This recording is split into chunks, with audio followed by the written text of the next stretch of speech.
আসসালামু আলাইকুম। চতুর্থ শ্রেণী পৃষ্ঠা ৯৭ ১ নম্বরে দেওয়া আছে নিচের ভগ্নাংশগুলোকে সমহর বিশিষ্ট ভগ্নাংশে রূপান্তর করো। আমি এখানকার ১০ নম্বরের যে সমস্যাটি আছে এটির সমাধান করে দেখাবো। এখানে ১০ নম্বরে দেওয়া আছে ৫/৩, ৪/৩ ও ১০/৩। এটা সমান কত হবে? এখানে একটি ঘর দেওয়া আছে।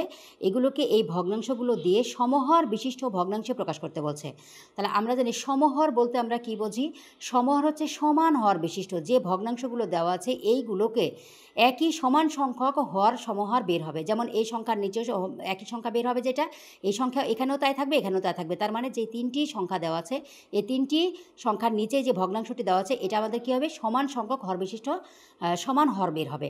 তাহলে আমরা কীভাবে করব? প্রথমে আগে যে হরগুলো দেওয়া আছে হরগুলোর লসাগু করব।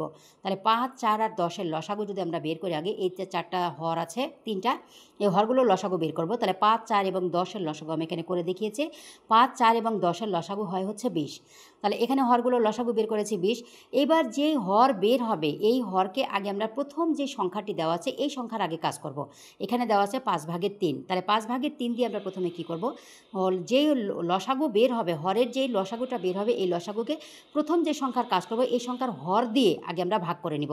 তাহলে ২০ ভাগ, এখানে প্রথম সংখ্যার হর দেওয়া আছে ৫, ৫ দিয়ে যদি ভাগ করি তাহলে ৪×৫ = ২০ হয়। এবার আমরা কী করব? এখানে যে ভগ্নাংশটি দেওয়া আছে এখানে ৫/৩ ভাগ করে যে সংখ্যা বের হবে এটা দিয়ে উপরের লবের সাথেও গুণ করতে হবে, হরের সাথেও। তাহলে আমার ৫/৩-এর সাথে আমি ৩-এর সাথেও এই ৪-এর গুণ দেবো, 5-এর সাথেও 4-এর গুণ দেবো। তাহলে ৩ × ৪ আর নিচে কত আছে? ৫ × ৪ = ৩ × ৪ = ১২ আর ৪×৫ = ২০।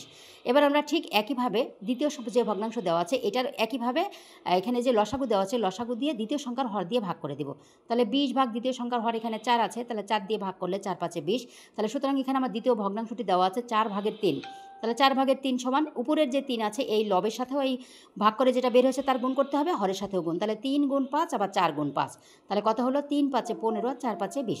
একইভাবে ভগ্নাংশ যেটা ৩ নম্বর দেওয়া আছে যেটা এখানে, তাহলে এটারও আমরা কী করব? ২০-এর সাথে এই যে এই ভগ্নাংশটির আছে এটার আমরা ভাগ করে দেবো। তাহলে ২০ ভাগ, এখানে হর দেওয়া আছে ১০, ১০ দিয়ে ভাগ করলে ১০×২ = ২০, ২ হয়। তাহলে সুতরাং এখানকার যে ভগ্নাংশটি দেওয়া আছে হচ্ছে ১০/৭। তাহলে ১০ ভাগের যে ৭ যেটা বের হয়ে আছে এই সংখ্যাকে উপরের লবের সাথেও ভাগ করে যেটা বের হয়েছে তার গুণ দেবো, নিচের হরের সাথেও সেই সংখ্যারই গুণ দেবো। তাহলে ৭ গুণ ভাগ করে বের হয়েছে ২, আবার ১০-এর সাথেও ভাগ করে বের হয়েছে হচ্ছে ২। তাহলে ৭ দুগুণে ১৪ আর ১০ দুগুণে ২০। তার মানে কত বের হয়েছে এখানে? ২০/১২, ২০/১৫ আর ২০/১৪। তাহলে এখানে কী হয়েছে? সবগুলো এই যে সমহর মানে সমান হর বের হয়েছে।